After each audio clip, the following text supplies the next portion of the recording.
Au bout de la 3e fois, tu vois, les médecins ou les internes commençaient à me connaître et ils me disaient alors, bon, nous sur le plan médical tout va bien, mais si vous voulez, on a un collègue du 6e en psychiatrie qui peut descendre et avec qui vous pourrez discuter. Et là j'ai compris que c'était des attaques de panique parce qu'au départ je savais pas ce que c'était.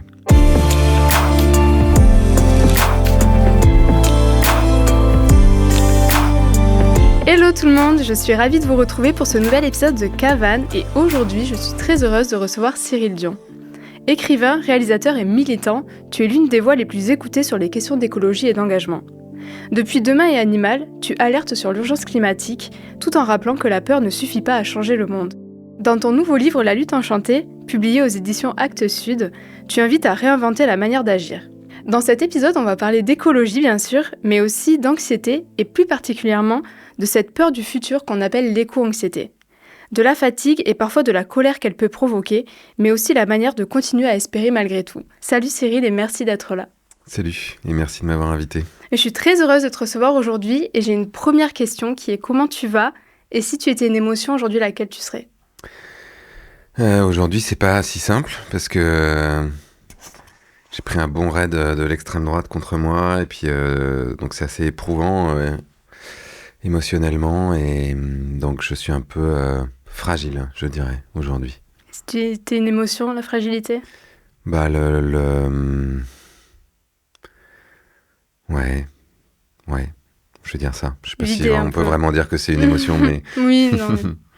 Est-ce que tu peux te présenter avec tes mots pour les personnes qui ne te connaissent pas encore? J'ai 47 ans, ça fait une vingtaine d'années que je travaille sur les questions écologiques, je fais des films, effectivement, beaucoup documentaires, mais là je commence à me mettre à la fiction. J'écris des livres, beaucoup de sortes de livres. J'ai écrit un roman, plusieurs recueils de poèmes, des essais, des livres pour les enfants. Et ce qui est une des choses les plus importantes pour moi, je pense que c'est de créer. C'est ce qui guide un peu mon parcours. C'est ce qui t'anime. Et tu es souvent décrit comme militant écologiste, et c'est vrai qu'aujourd'hui c'est un mot qui a parfois une connotation négative. Toi, comment tu définirais ton rôle? Moi, j'ai juste l'impression d'être engagé par rapport à quelque chose qui me préoccupe et qui me semble être une des choses les plus importantes au XXIe siècle. On est en train de rendre cette planète inhabitable. Il y a un truc qui a été modélisé par des scientifiques qui s'appellent les limites planétaires. C'est les limites qu'il faudrait que l'humanité ne dépasse pas pour que la planète reste vivable. Il y en a 9, on en a dépassé 7 sur 9, dont le changement climatique, dont la disparition de la biodiversité. Donc, moi, ça me paraît légitime et normal, face à un enjeu pareil, de faire tout ce qu'on peut pour essayer que ça ne se produise pas. Moi, j'ai des enfants, et puis j'ai pas non plus envie de vivre ça, de vivre des étés à 45 degrés quand je serai vieux. Donc, moi, j'ai l'impression d'être engagé, et j'ai l'impression que tout le monde aurait besoin d'être un peu plus engagé. Donc, moi, j'aime pas trop le terme de militant, parce que je trouve qu'il y a une connotation, même étymologique, un peu militaire. Mais je sais pas, j'essaie de faire tout ce que je peux à travers mon métier et mes actions pour essayer de rendre cette planète un peu plus vivable et un peu plus belle. Et à quel moment de ta vie, justement, cette conscience écologique, elle a pris racine? Est-ce qu'il y a eu vraiment un moment déclencheur ou c'est petit à petit? L'écologie, non, c'est venu petit à petit. Ce qui est venu très tôt, c'était le sentiment que il y avait quelque chose qui allait pas dans l'organisation du monde. C'est-à-dire, quand j'étais ado, j'avais vraiment l'impression d'être dans une forme de système d'oppression. C'est-à-dire que j'aimais pas trop l'école. J'avais le sentiment que j'étais quand même à un endroit où on m'avait pas demandé mon avis, où on m'obligeait à faire des choses que j'avais pas choisies. Et quand je regardais les adultes, j'avais l'impression que c'était un peu la même chose, qu'il fallait qu'ils aillent travailler pour gagner de l'argent, pour survivre en fait dans ce monde, pour faire marcher un peu la machine économique, et qu'ils n'avaient pas toujours non plus choisi ce qu'ils faisaient, et qu'il y avait une forme de fatigue immense. Et moi, j'avais l'impression d'être né pour autre chose. Je me disais, est-ce que c'est ça le sens de la vie? Ou est-ce qu'au contraire, il y a quelque chose de plus intense, de plus brûlant à trouver? Et donc c'est vrai qu'au départ, pour moi, c'est passé plutôt par l'art, par la littérature. Quand j'ai lu Sur la route de Kerouac à 18 ans, et que c'était une espèce de déflagration, de sentiment un autre monde était possible. Un monde où on cherchait de la liberté, où on restait pas dans les normes, dans les codes. Puis après, le rock, la poésie, Rimbaud. Et l'écologie, c'est venu plus tard. C'est venu quand j'avais 25 ans, quoi. Et là, c'est passé par des rencontres, des documentaires, des livres, des conférences. Et plus je découvrais le sujet, plus je me disais, waouh, là, il y a un truc. Faudrait peut-être faire quelque chose quand même. Ouais, tu disais c'est de plus en plus grave, plus que ce que j'imaginais. Finalement, tu grattais la surface et en fait... Bah ouais, quand tu lis, tu te dis, attends, comment ça? Ouais. Enfin, quand tu te rends compte que si le réchauffement climatique continue à ce rythme-là à la fin du siècle, là, en ce moment, ce que disent les scientifiques, c'est il y a 1 milliard de personnes qui sont menacées de mourir d'ici à la fin du siècle à cause des changements, des conséquences du changement climatique. 1 milliard de personnes. Et tu te dis, mais pourquoi personne ne parle de ça? Pourquoi est-ce qu'on n'est pas dans une forme de mobilisation générale pour essayer de résoudre ce problème? C'est complètement fou. Donc tu grattes, c'est de comprendre pourquoi. Et ton nouveau livre, La lutte enchantée, reprend toutes tes chroniques sur France Inter dans La Terre au carré. Pourquoi tu as eu envie, t'as ressenti le besoin de les réunir aujourd'hui et dans ce contexte précis? Parce qu'il y a plein de gens qui venaient me voir dans la rue tout au long de l'année, qui me disaient merci pour ces chroniques, merci pour ce que vous faites, ça me soutient, ça m'éclaire, ça me donne de l'énergie, de l'élan. Qu'elles ont eu beaucoup d'audience, quoi. On avait mis bout à bout les audiences à la fois à la radio, les podcasts, les réseaux sociaux, YouTube. Et on était à presque 65 millions de personnes qui avaient écouté, regardé. Et donc on s'est dit, ça vaudrait le coup que ça reste, parce que je les avais construites aussi comme une sorte de parcours. Au départ, j'ai quand même beaucoup hésité avant de le faire. Parce que je me disais, ça fait 20 ans que ça fait 20 ans que je milite, que j'essaie de dire aux gens qu'il y a un problème. Et en fait, 20 ans plus tard, la situation est encore pire, donc est-ce que ça sert encore à quelque chose? Et très vite, dès la première chronique, je crois qu'il y a presque 2 millions de gens qui l'ont vu sur Instagram, et les gens m'ont dit, mais oui, ça sert à quelque chose, ça nous sert à quelque chose. Donc j'ai construit une sorte de parcours pour essayer de transmettre à toutes les personnes qui écoutaient, ou qui vont lire là, une sorte de journal de bord de comment on peut lutter, mais surtout aussi comment on peut trouver du sens dans tout ça, et comment on peut ne pas devenir fou, ne pas devenir complètement déprimé, être un peu heureux. Et donc voilà, comme les gens m'ont encouragé à faire ces outils-là, je me dis il faut qu'ils continuent à vivre, y compris par écrit. Et oui, ça leur évite de mourir finalement, ça continue à vivre. Moi, pour l'avoir lu, en effet, ça fait un peu un journal. Et j'ai été surprise de pas fermer le livre et de me dire oh, je suis dépitée, en fait c'est horrible, il y a aucun... Et je trouve que c'est porteur d'espoir, le message est fort et en même temps pas culpabilisant, parce que des fois c'est un peu culpabilisant, et pas non plus en mode bah voilà, il n'y a plus rien à faire, c'est comme ça, et dans 20 ans, désolé mais ta vie va être horrible. Et je trouve que ça fait du bien aussi, même pour les gens qui sont moins sensibles, de lire un peu un livre où quand tu le fermes t'es pas désespéré, quoi. Bah, c'est vraiment ce que j'essaie de faire depuis une bonne dizaine d'années. Quand on a fait un film qui s'appelle Demain avec Mélanie Laurent qui est sorti en décembre 2015, qui va ressortir là au cinéma le 8 décembre pour les 10 ans. Et c'était vraiment un film où on s'est dit il faut qu'on essaie de montrer des solutions, mais qu'on essaye aussi de montrer à quoi le monde pourrait ressembler si on faisait les choses de façon vraiment soutenable, écologique. Et on a été filmer des gens qui à la fois trouvaient des réponses, mais surtout qui étaient profondément lumineux, heureux de faire ça, à qui ça faisait du bien, à qui justement ça donnait du sens dans leur existence. Et le film a eu un succès vraiment inespéré. Il y a eu plus d'1 million de personnes qui sont allées le voir au cinéma. On a vendu 600 000 DVD à un moment où on vendait déjà plus de DVD, 150 000 livres. Donc, parce que les gens les achetaient pour se les donner, pour dire tiens, regarde ça, tiens, lis ça. Parce que justement, ils avaient besoin de cette lueur d'espoir et puis d'un truc constructif. Parce que c'est vrai qu'une fois qu'on t'a expliqué que le problème était incroyablement grave, on ne peut pas te laisser simplement avec ça. Parce que sinon, bah, tu te jettes par la fenêtre. Enfin, je veux dire, il y a un... Donc, moi, c'était le film que j'avais envie de voir et que je ne trouvais pas. C'est-à-dire que je me faisais la même réflexion. C'est-à-dire, je me disais à chaque fois que je sors d'un documentaire sur l'écologie, j'ai envie de me pendre. Donc, où sont les films qui racontent comment on s'en sort, comment on pourrait faire autrement? Et comme il n'y en avait pas, ben, j'ai essayé de le faire. Et justement, ça me permet de rappeler qu'il ressort début décembre, le 8 décembre, ouais, c'est ça, pour la journée mondiale du climat, ouais. Parfait. Dans toutes les salles en France? En fait, on fait une grande projection le 8 décembre. Donc à Paris, c'est au cinéma Harlequin. Et ça va être en duplex. C'est-à-dire qu'on va faire un débat qui sera filmé là-bas et qui sera en simultané dans 50 salles en France. Okay. Et ensuite, les salles auront la possibilité de le reprogrammer quand elles veulent. Une semaine, 2 semaines, de faire des projections spéciales. Donc si vous avez envie de faire une projection près de chez vous, n'hésitez pas, à partir du 8 décembre, vous pourrez le faire. Justement, on le disait tout à l'heure, on a dépassé 7 des 9 limites planétaires. Est-ce qu'en quelques mots, tu peux nous faire un constat de l'état de la planète actuellement ? En fait, on vit dans un monde où le but de nos sociétés, tel qu'on nous l'a vendu d'une certaine manière, c'est de produire et de consommer en permanence pour faire marcher de la croissance économique.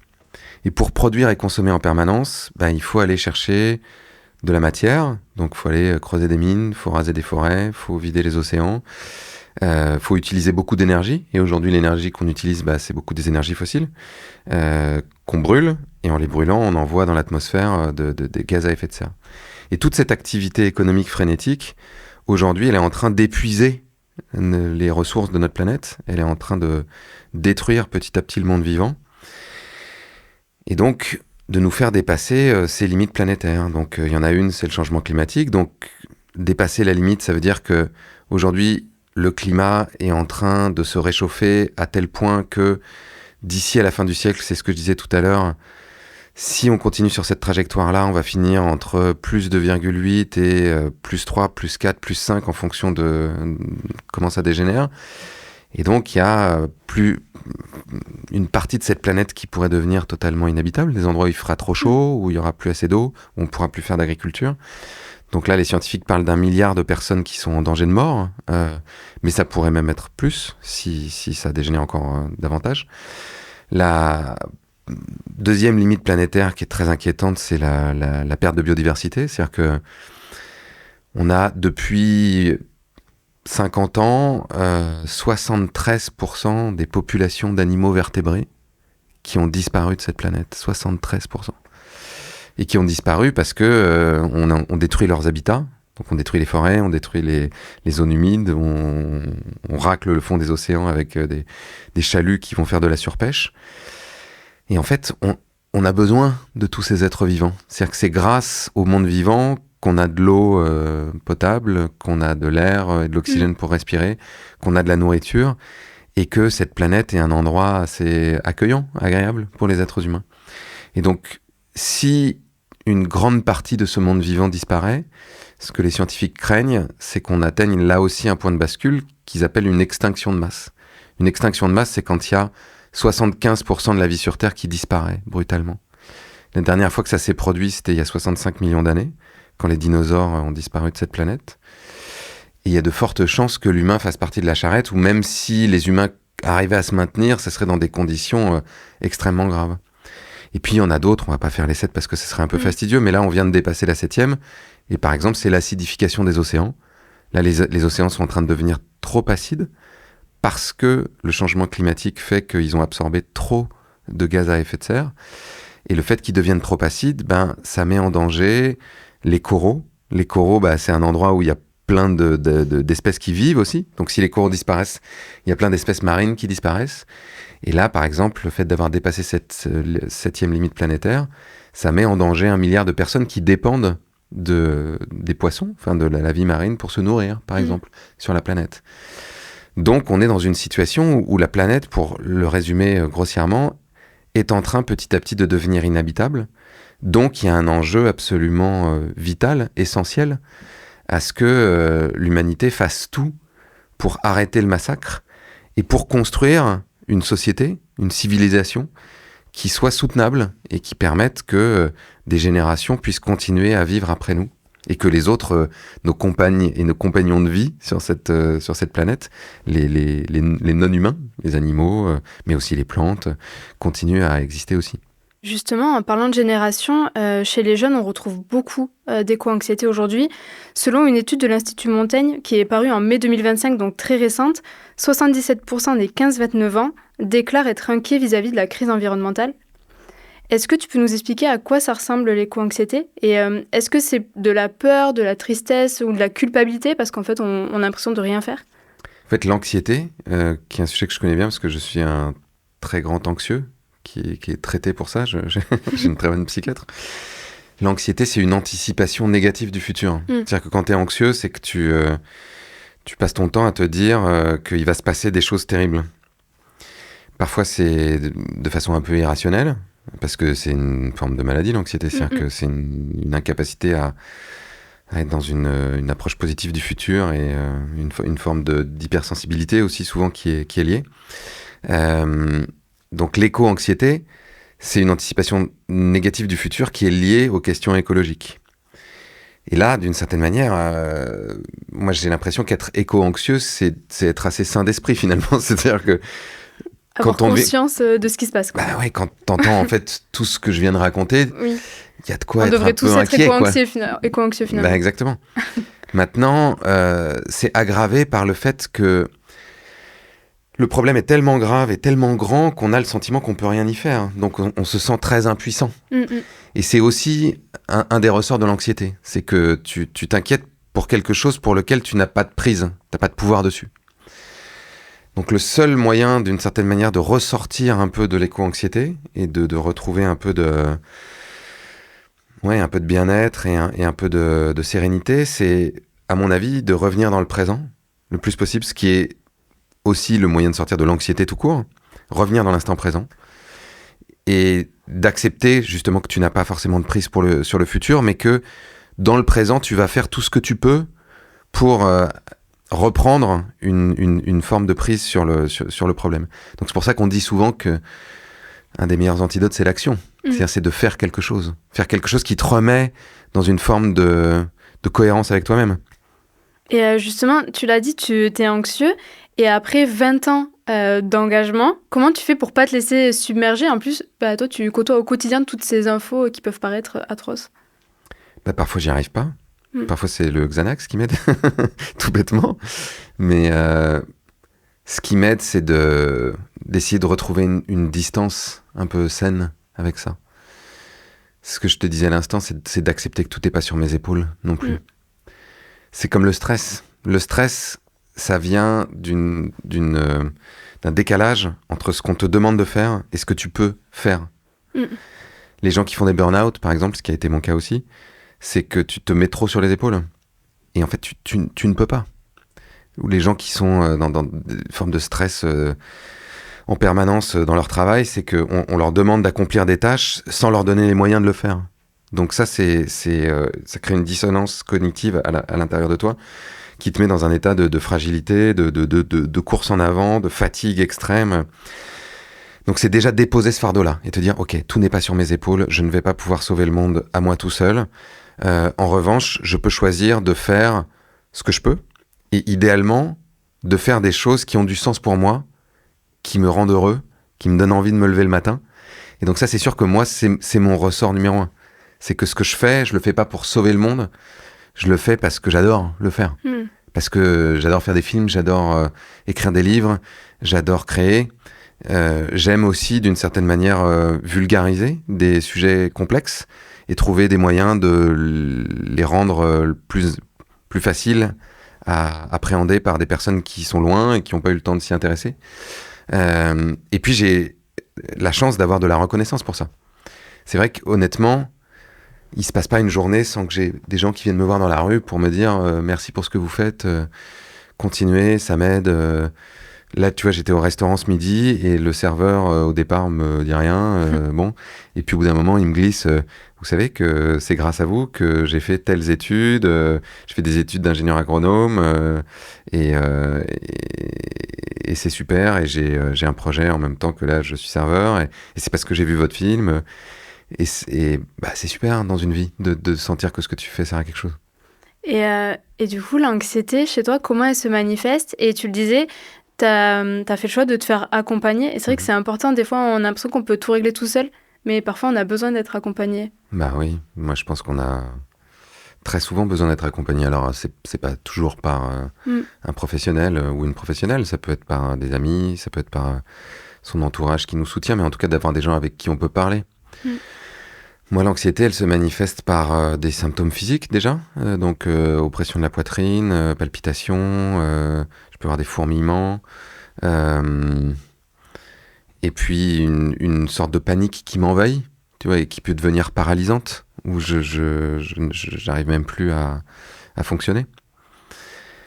Donc quand on arrive vraiment à ces extrémités-là, où je fais carrément des attaques de panique, puisque ça c'est le stade ultime de l'anxiété. Donc là, tu penses que tu es en train de faire une crise cardiaque, ou tu penses que tu vas mourir en fait. Donc moi, ça m'est arrivé d'aller aux urgences, par exemple, et de dire, voilà, ou je suis en train de faire, je crois que je suis en train de faire un arrêt cardiaque ou un AVC. Donc ils te font toute une batterie de tests. Et au bout de la 3e fois, tu vois, les médecins commençaient ou les internes commençaient à me connaître et ils me disaient, alors, nous sur le plan médical, tout va bien. Mais si vous voulez, on a un collègue du 6e en psychiatrie qui peut descendre et avec qui vous pourrez discuter. Et là, j'ai compris que c'était des attaques de panique parce qu'au départ, je ne savais pas ce que c'était. Et donc, les attaques, si tu en arrives là, bah, souvent, oui, tu as besoin d'un peu d'aide, quoi. Donc, ça peut être effectivement, ça peut être de la sophrologie, ça peut être de la cohérence cardiaque ou ça peut être une aide chimique. Donc, typiquement, prendre un anxiolytique pour que ça redescende. Mais ensuite, c'est bien d'avoir une hygiène de vie d'une certaine manière qui aide à faire face à l'anxiété. Donc limiter un peu les excitants, le café, la cigarette quand on fume, l'alcool, le sommeil. Plus t'es fatigué et plus t'as tendance à être anxieux. S'aider avec justement des exercices de respiration. La cohérence cardiaque, c'est vachement bien. Moi, j'utilise une appli qui s'appelle Respirelax qui est vachement efficace pour ça. C'est une façon en fait de refaire du calme à des moments où tu l'as plus, de faire du sport. Moi, j'ai toujours été assez sportif. J'ai longtemps fait du volley, j'ai joué en championnat de France, du tennis, et maintenant je fais de la boxe là depuis 1 an et demi. Et donc ça m'aide à décharger du stress, à me faire du bien. Et une des choses, moi, qui est peut-être mon plus grand remède à l'anxiété, c'est de trouver le moyen d'exprimer les émotions qui sont envahissantes. J'en parle souvent avec mon fils qui est aussi très anxieux. Et je dis, moi, ce qui m'a vraiment sauvé, c'est ça, c'est de comprendre qu'à un moment, quand toutes ces pensées parasites sont à l'intérieur de moi,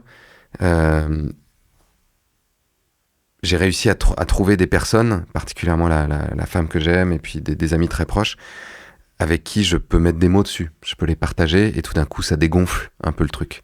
C'est vraiment quand tu restes tout seul, avec toute cette espèce de truc qui tourne en boucle dans ton cerveau, que ça finit par monter en mayonnaise et que ça peut te faire péter les plombs. Mais c'est vrai qu'on répète souvent que parler, c'est le premier pas pour aller mieux, mais c'est réel en fait. Dès qu'on en parle, on se libère un peu d'un poids et le soufflet il retombe automatiquement.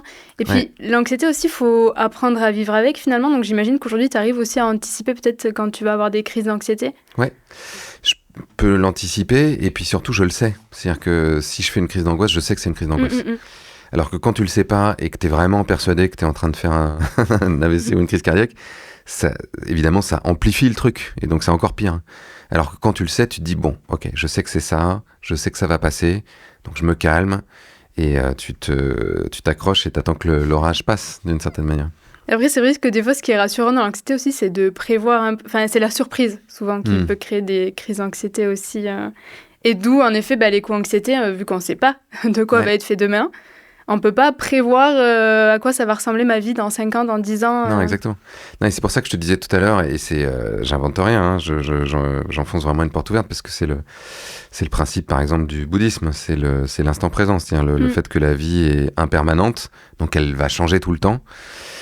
Et donc, si tu passes ton temps à regretter ce que tu as fait avant ou à anticiper ce que tu vas faire plus tard et à te dire que ça va potentiellement être négatif, tu passes ton temps à être pas bien.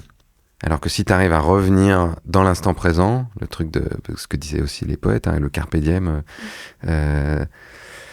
tout d'un coup, l'angoisse diminue. Parce que tu acceptes d'être dans l'ici et maintenant et de te dire, bon, ok, le reste, je n'ai pas de prise dessus.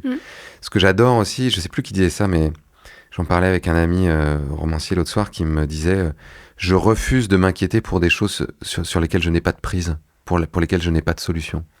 Et je trouve que c'est hyper sain de se dire ça. Si t'as pas de solution, ça sert à rien de t'inquiéter pour ça.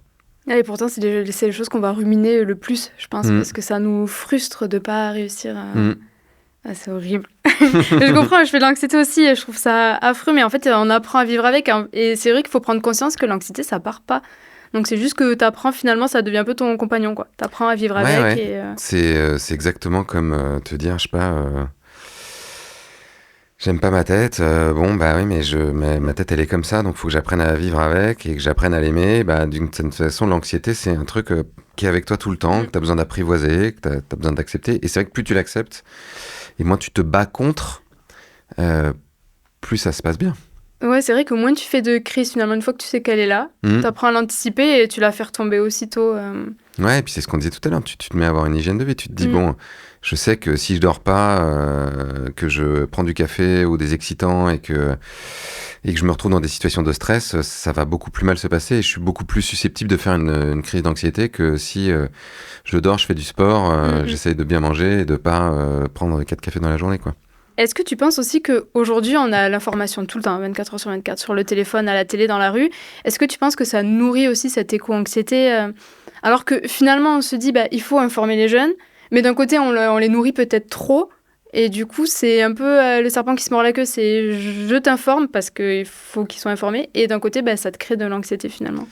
Bah là, c'est pas que je le pense, hein, c'est qu'il y a des recherches qui le montrent de façon criante.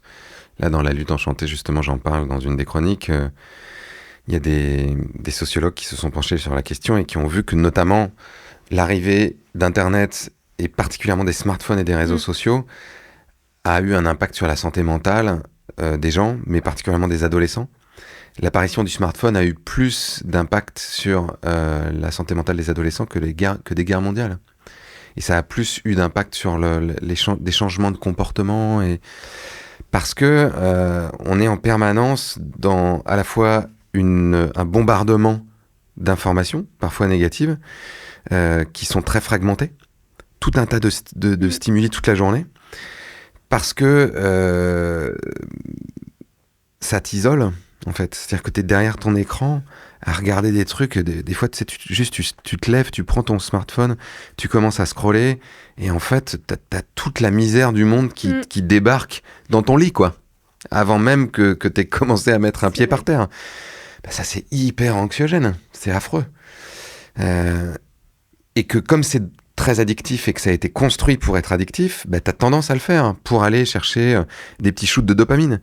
Et que justement cette mécanique d'addiction, elle est concentrée, comme je le disais à l'instant, sur... en fait, quand tu rafraîchis ton feed pour voir un truc nouveau, c'est le même principe que les machines à sous, en fait. C'est le même processus, et ça a été construit pour ça. Ça t'envoie un petit shoot de dopamine dans le cerveau. La dopamine, c'est un neurotransmetteur qui est une espèce d'hormone comme la sérotonine qui t'apporte du bien-être. Mais là, c'est des petits shoots de dopamine en continu qui habituent ton cerveau à en vouloir plus et à en vouloir tout le temps. Et donc, quand t'en as plus, tu te mets à angoisser un peu. Et tu vas reprendre ton smartphone pour aller re-regarder un peu ce qui s'y passe, pour reprendre un petit coup de dopamine, pour voir si t'as eu un peu des likes sur ton post et je sais pas quoi. Et donc, ça te met en état de junkie, en fait. Et donc, comme tous les trucs qui créent de l'addiction, sur le coup, t'as l'impression que ça te fait du bien, comme quand tu picoles. Mais en fait, ultimement, c'est un truc qui crée de la dépression. Et du coup, comment on fait pour rester informé sans finalement se détruire à petit feu? Il y a plein de façons de s'informer. Enfin, je veux dire, je peux faire le vieux con. Enfin, non, mais c'est vrai que les jeunes aujourd'hui s'informent beaucoup sur les réseaux sociaux, via les podcasts et du coup sur les écrans. Déjà, tu peux lire. Tu peux lire des journaux ou des magazines. Tu peux aussi choisir, si tu vas t'informer sur les réseaux sociaux, j'en sais rien, si tu regardes Hugo Décrypte ou, je sais pas, le compte Insta du Monde ou le site internet justement d'un média, ou si tu regardes des vidéos sur Blast ou je ne sais quoi, tu peux te dire, je fais ça à un moment dans la journée. Si je détermine que je vais prendre une demi-heure à tel moment de la journée pour aller voir un peu ce qui se passe. Et tu le fais dans un temps justement qui est un peu du temps long. Ce qui est cool avec les podcasts, justement, c'est que c'est pas un temps hyper fragmenté. Enfin, sauf si tu écoutes un podcast en scrollant en même temps, mais idéalement, c'est bien de ne pas le faire. Et en fait, ce temps long-là, c'est comme quand tu lis. c'est quelque chose qui fait énormément de bien au cerveau et qui fait énormément de bien à l'organisme. Et là aussi, il y a plein de recherches qui le montrent. Que ça a une vraie vertu d'apaisement. Parce que tu es aussi dans une pensée qui a le temps d'être élaborée, d'être construite. T'es pas dans un truc où c'est, comme on disait tout à l'heure, un bombardement de trucs qui en plus parfois n'ont pas de sens les uns avec les autres, où tu vois un titre de truc, puis un autre machin qui a rien à voir. Enfin, ça, notre cerveau est pas vraiment fait en fait pour gérer les informations de cette façon-là.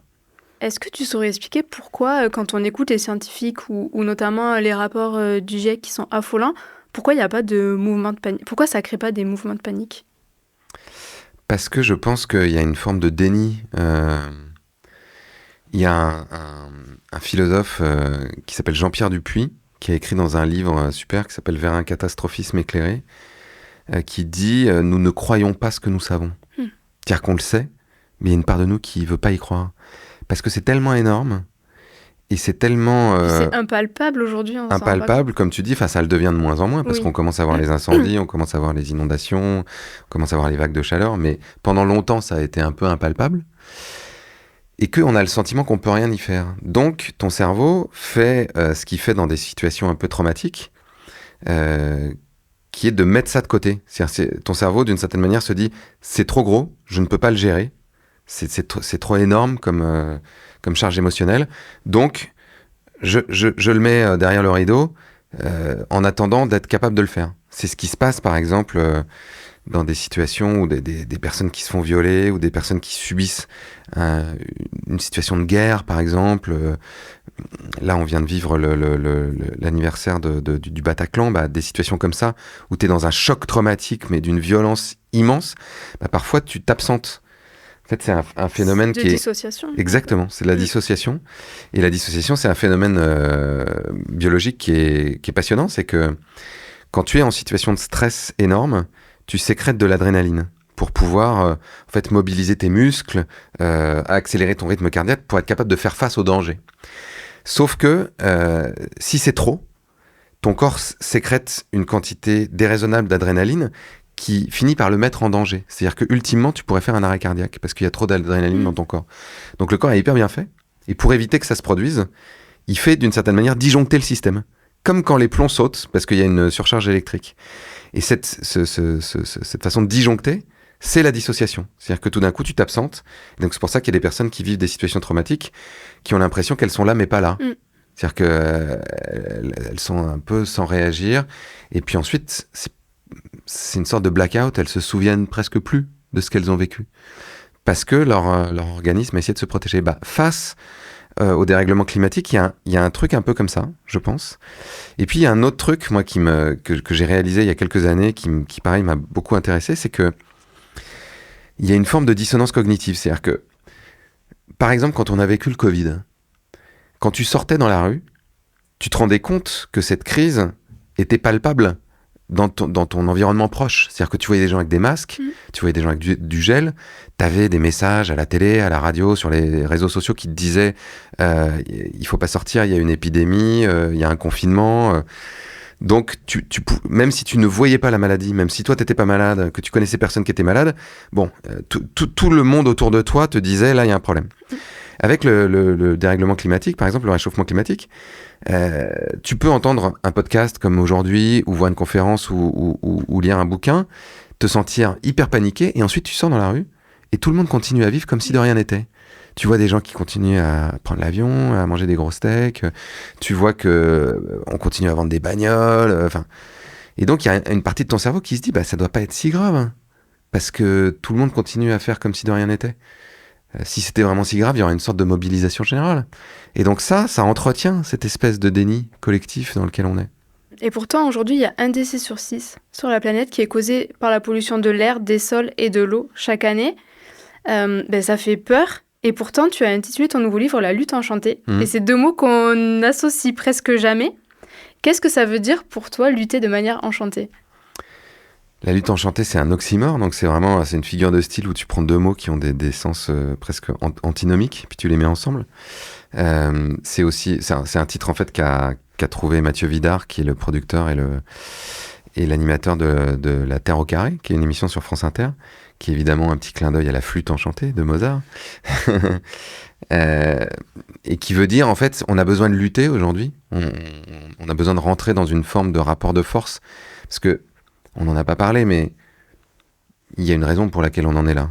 Et la raison pour laquelle on en est là, c'est que il y a une petite élite économique qui aujourd'hui détient la majorité des richesses et du pouvoir économique et politique, qui gagne beaucoup d'argent et qui n'a absolument aucune envie que ça change. Par exemple, les grandes compagnies pétrolières qui gagnent beaucoup d'argent en vendant du pétrole depuis des décennies, elles n'ont aucune envie qu'on arrête d'utiliser des énergies fossiles pour faire de l'énergie.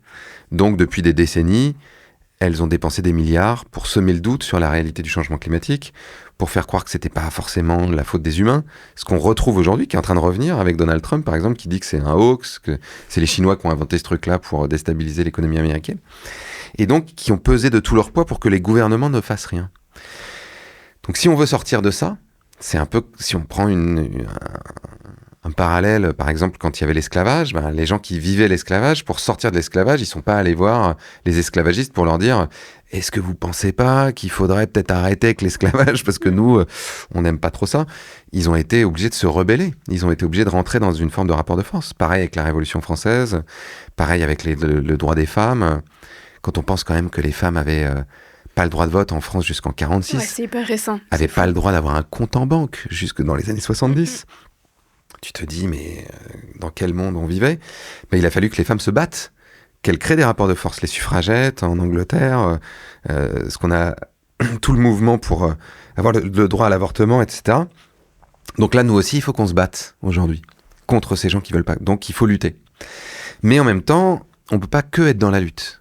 Parce que c'est épuisant, je suis le premier à le savoir, et puis parce que c'est desséchant et que la vie, c'est aussi être heureux, ce qu'on disait tout à l'heure, trouver du sens, faire en sorte que chaque jour soit une expérience, enfin la vie est courte, donc il faut que chaque jour soit une expérience qui nous épanouisse, qui nous rende plus heureux ou plus heureuses. Donc, on a aussi besoin de trouver comment rendre la lutte, c'était ce que je disais tout à l'heure quand je disais que je faisais ce que j'aimais et que c'est ça qui me nourrissait, on a besoin de rendre la lutte parfois joyeuse, belle et enchantée. Et en ce moment a lieu la COP30 au Brésil. Mmh. Est-ce que tu peux nous expliquer ce que c'est? Et surtout, est-ce que ça a vraiment encore du sens et un impact aujourd'hui d'organiser cet événement? Les COP, qui est un acronyme pour dire la conférence des parties, c'est un moment où tous les pays se réunissent. Donc parfois les chefs d'État viennent, mais très souvent ce sont des diplomates en fait, de chaque pays qui viennent. C'est un peu comme ce qui se passe à l'ONU.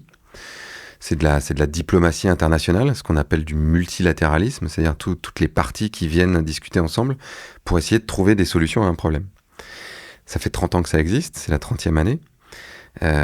Parce qu'à un moment, tous les pays du monde se sont dit le changement climatique est une menace existentielle très grave, qui n'a pas de frontières. C'est-à-dire que tu peux pas dire moi la France je vais résoudre le problème du changement climatique ou les États-Unis ou la Chine ou je ne sais qui. Donc il faut qu'on discute ensemble pour trouver des solutions.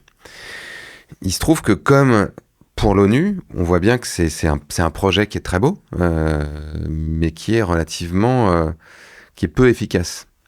De la même façon que l'ONU a beaucoup de mal à empêcher des guerres, par exemple, et à faire respecter les droits de l'homme dans tout un tas de pays, même si ça améliore quand même la situation par rapport au moment où ça n'existait pas, les COP sont assez impuissantes à arrêter le changement climatique.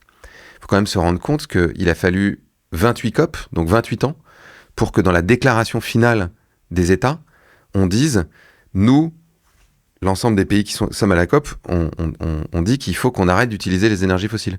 Au bout de 28 ans, alors qu'on sait depuis les années 70 que le changement climatique existe, les conséquences que ça va avoir. Bon.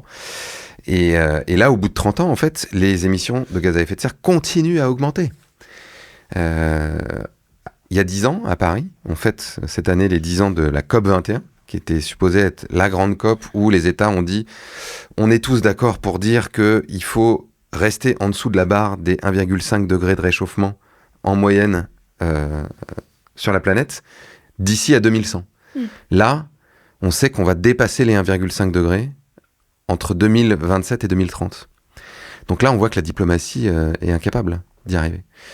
Donc là, c'est un peu la COP de la dernière chance. C'est-à-dire que soit, là, il y a vraiment une sorte de révolution et les pays sont capables de se dire, bon, allez, on arrête avec ce système où ce sont encore justement les lobbies qui ont le dernier mot. C'est comme pour les gouvernements dans nos pays. C'est-à-dire que dans les COP, il y a des milliers de lobbyistes. En la COP 2028, il y avait 2500 lobbyistes des industries fossiles qui étaient là. C'était plus que beaucoup de délégations de beaucoup de pays. Et donc, ce sont eux, en général, qui, justement, réussissent à avoir le dernier mot pour que les gouvernements fassent rien. Donc, soit on arrête avec ça, et la démocratie redevient une démocratie, et c'est les gouvernements qui décident, et qui décident dans l'intérêt général et dans l'intérêt des peuples. Soit, en fait, le système de multilatéralisme des COP va mourir. Et donc, il va falloir trouver d'autres solutions. Et là, à la COP 30, il y a une initiative qui est particulièrement intéressante, qui est une assemblée citoyenne mondiale de personnes tirées au sort, qui a été créée dans l'année qui vient de s'écouler, et qui va commencer à chercher des solutions, justement, complémentaires ou en dehors des gouvernements. Et a priori, ça marche. C'est-à-dire que là, moi, je suis en train de préparer un documentaire avec Paloma Moritz qui s'appelle « Démocratie maintenant », où on part à la rencontre de gens qui, partout dans le monde, essaient de réinventer la démocratie. Parce qu'on croit qu'on n'arrivera pas à résoudre le problème écologique sans sauver la démocratie et sans réinventer la démocratie. Et on voit que partout dans le monde, des assemblées citoyennes tirées au sort, avec des gens qui sont représentatifs un peu de toutes les réalités du pays, ce qui n'est pas vraiment le cas, par exemple, de l'Assemblée nationale, où tu n'as pas d'ouvriers, où tu n'as pas de personnes vraiment qui n'ont pas fait d'études, tu n'as pas d'agriculteurs ou d'agricultrices. Ben, ces gens-là, quand tu leur donnes la possibilité d'avoir des informations scientifiques de qualité, de travailler avec des experts et de délibérer, c'est-à-dire de confronter leurs points de vue les uns avec les autres, ils parviennent à élaborer des plans, des solutions qui vont beaucoup plus loin que ce que tous les gouvernements font depuis 30 ou 40 ans. Et donc ça, moi, ça me paraît être vraiment l'avenir, et potentiellement, ça me paraît être l'avenir de COP. C'est-à-dire que je pense qu'on devrait avoir des COP avec une assemblée citoyenne mondiale qui puisse formuler des propositions qui soient ensuite mises en œuvre par les gouvernements. Ça paraît plus logique en plus que d'avoir que les lobbies, d'avoir aussi quelqu'un pour leur répondre en face. En fait, c'est vraiment le combat de la démocratie. C'est-à-dire que là, pour le moment, d'une certaine manière, on ne vit pas vraiment dans un système démocratique au sens propre du terme. La démocratie, étymologiquement, démos kratos, ça veut dire le pouvoir du peuple. Dans la devise de la République française, on a une citation de Lincoln qui dit « La démocratie, c'est le pouvoir du peuple, par le peuple, pour le peuple ». Ça, d'une certaine manière, on n'a jamais essayé. C'est-à-dire qu'aujourd'hui, les lobbies ont beaucoup plus de pouvoir pour orienter les décisions des gouvernements que nous, citoyennes et citoyens. Nous, on n'a quasiment aucun pouvoir pour orienter ces décisions de nos représentantes ou de nos représentants. Donc ça, c'est quand même un énorme problème.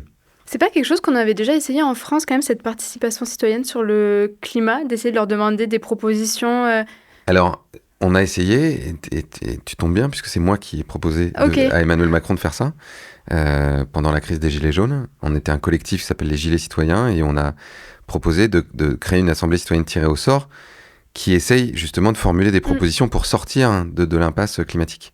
Donc ça s'est appelé la Convention citoyenne pour le climat. 150 personnes tirées au sort, qui ont travaillé pendant 9 mois, presque un an, et qui ont formulé un plan justement extraordinaire, qui allait infiniment plus loin que ce que tous les gouvernements ont fait en France, avec 149 propositions. Et le président de la République qui s'était engagé à les reprendre sans filtre, soit pour les mettre au référendum, soit pour les faire passer à l'Assemblée, n'a pas respecté sa promesse. Et il y a énormément de ces propositions qui ont été amoindries, détricotées, mais il y en a quand même 20% qui sont passés dans la loi, dans une grande loi climat qui a été votée en 2020. Il y a une autre partie qui a été reprise sous forme de règlement, puisqu'en France, en gros, c'est les lois ou les règlements qui permettent d'organiser un certain nombre de fonctionnements dans notre vie de tous les jours. Et il y a 40% encore qui ont été repris, mais de façon vraiment très dégradée. Donc ça reste une des initiatives qui, dans le monde, a été les plus abouties pour que ce que des citoyennes et des citoyens ont proposé passe dans la loi. Évidemment, pour aller plus loin, il faudrait que ce mécanisme il soit dans nos institutions. C'est-à-dire que ça soit un truc où ça soit pas le président de la République ultimement qui dise bon, moi je vais en faire ce que je veux. Oui, parce qu'en fait, comme il a le dernier mot, c'est vrai qu'on a eu l'impression qu'il y avait eu beaucoup de propositions, des accords qui avaient été trouvés et des trucs ambitieux et qui parlaient à tout le monde. En plus, j'ai l'impression que tout le monde se reconnaissait finalement dans les propositions, mais que derrière, comme le président avait le dernier mot, finalement, je crois on avait l'impression qu'il n'y avait qu'une proposition qui avait été retenue et que tout ce travail, finalement, avait servi presque à rien. Alors, il n'a pas servi à rien, heureusement. Il n'a pas servi à rien parce que, je te dis, il y a des grandes propositions, par exemple, le zéro artificialisation nette, c'est-à-dire obliger les villes à arrêter d'artificialiser les sols, de construire toujours plus de parkings, de hangars, et de faire en sorte qu'il y ait plus de place pour la biodiversité. Ça vient de la Convention citoyenne.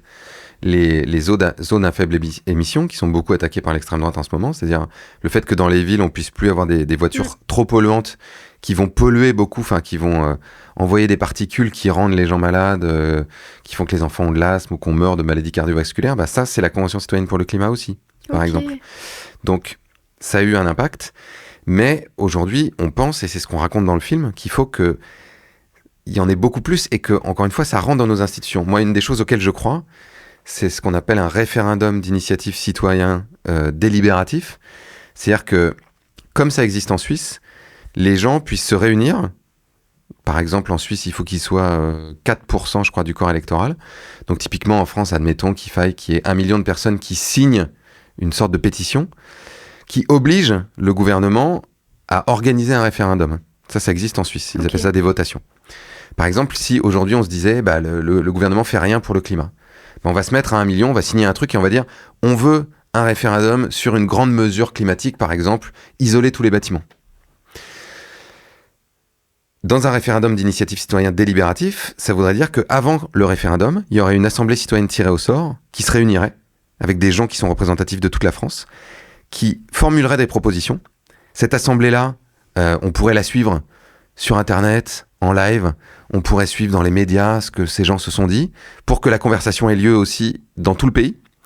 Et ensuite, les propositions de cette assemblée citoyenne seraient soumises au référendum, et c'est les Françaises et les Français qui décideraient, ultimement. C'est ce qui s'est passé, par exemple, en Irlande, quand ils ont voulu changer la Constitution. À un moment, ils se sont posé la question de savoir, est-ce qu'on veut mettre dans la Constitution le droit à l'avortement et le mariage pour tous ? L'Irlande, c'est un pays très catholique, donc c'était un sujet qui était très explosif. L'Église catholique s'était d'ailleurs prononcée contre cette proposition. Le gouvernement irlandais a décidé de faire une assemblée citoyenne tirée au sort, qui a formulé des propositions, ensuite de faire un référendum. Ça a hyper bien fonctionné. Donc il y a eu 2 référendums. Dans les 2 cas, la population a voté oui. Oui, on veut mettre ces 2 éléments dans la Constitution. Et dans un climat social très apaisé. Si bien que l'Irlande a décidé d'inscrire ça dans ses institutions. Et aujourd'hui, si tu veux changer la Constitution en Irlande, il faut faire une assemblée citoyenne tirée au sort, suivie d'un référendum. Ça, moi, ça me fait un peu rêver. Je me dis, mais moi, j'adorerais que la démocratie, ça soit comme ça tout le temps, chez nous. C'est-à-dire qu'on ait tout le temps notre mot à dire et que, justement, on ne soit pas piloté par des gens derrière le rideau qui ont des intérêts économiques un peu opaques. Mais du coup, on l'a vu avec la loi Duplon, notamment, qu'on était capable finalement de se mobiliser, parce qu'il y a eu plus d'1 million de signatures. Donc, en fait, finalement, on est capable de se mettre tous ensemble.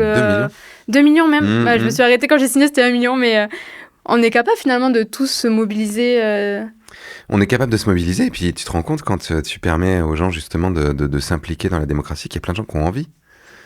Tu vois, qu'en ont marre de se sentir méprisés, d'avoir l'impression qu'ils n'ont aucune voix au chapitre, et que tout se décide sans eux. Donc il y a un appétit pour ça. Et du coup, si tu regardes autour de toi, est-ce que c'est ça qui te donne encore espoir de t'engager aujourd'hui ? Moi, ce qui me donne de l'espoir, c'est de rencontrer des gens super, qui font des trucs super. L'immense majorité des gens, ils ont envie de bien faire. Ils ont envie de trouver des solutions, ils sont généreux. C'est comme ça que le monde tient. Le monde tient parce que y a des associations, parce qu'il y a des personnes qui s'entraident au quotidien tout le temps. Et ce qui me désespère un peu parfois, ou ce qui me révolte plutôt, c'est de voir qu'il y a vraiment juste quelques personnes qui empêchent toute cette créativité de s'exprimer.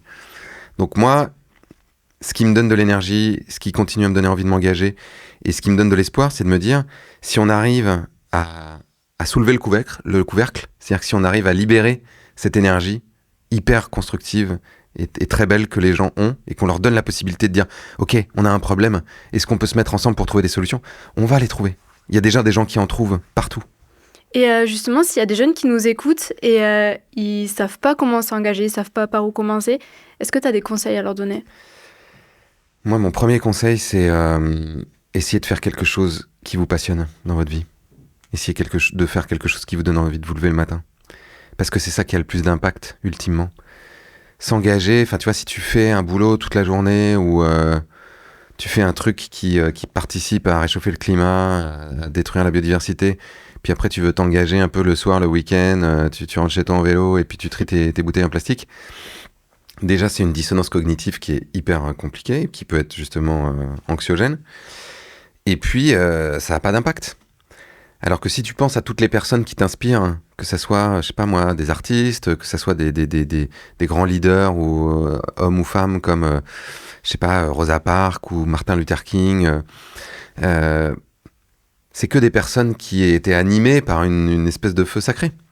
Et qui du coup, comme elles font ce qu'elles aiment, et ça peut être pour n'importe quel métier. Je veux dire, si t'as un boulanger qui te fait un pain trop délicieux, ça te rend un peu plus heureux. Si t'as un prof un jour à l'école, qui est un prof passionnant, bah, il te transmet plein de choses. Et d'une certaine manière, il te rend plus intelligent ou plus intelligente. Et donc, je pense que c'est vraiment comme ça qu'on peut faire une différence dans le monde. Et puis, en participant à des mouvements collectifs qui créent des rapports de force, comme on le disait. Mais c'est une belle conclusion. Merci beaucoup pour cet échange et cette discussion. On va terminer avec le traditionnel blind test feeling. Donc j'ai quelques petites questions. Est-ce que tu aurais un livre ou un film qui t'inspire ? Moi, il y a... Ouais, mais il y en a plein. Alors, ça serait très long, mais un film que j'adore, il s'appelle Captain Fantastic, avec Viggo Mortensen. C'est l'histoire d'une famille qui vit dans la forêt. Les parents ont décidé de faire vivre les enfants en dehors de la civilisation et ils leur apprennent à la fois à se débrouiller dans une forêt, à chasser, à faire pousser des légumes, à soigner une fracture. Ils leur font lire des livres et ils sont hyper cultivés. Et un jour, leur mère meurt et ils sont obligés de sortir de la forêt. Et ils sont confrontés à la civilisation et ils se rendent compte qu'ils sont complètement en décalage, inadaptés. Et c'est beau, ça fait pleurer, c'est drôle, c'est passionnant, ça pose des questions qu'on a vraiment besoin de se poser. Ça propose d'autres imaginaires du futur. Donc si vous n'avez pas vu Captain Fantastic, allez le voir. Et je te fais juste une petite incise, puisque c'est encore au cinéma. Si vous n'avez pas vu Arco, pareil, c'est magnifique. Ça propose pour une fois un super imaginaire du futur. C'est un film d'animation. Allez voir ça. Un petit plaisir simple qui te fait du bien.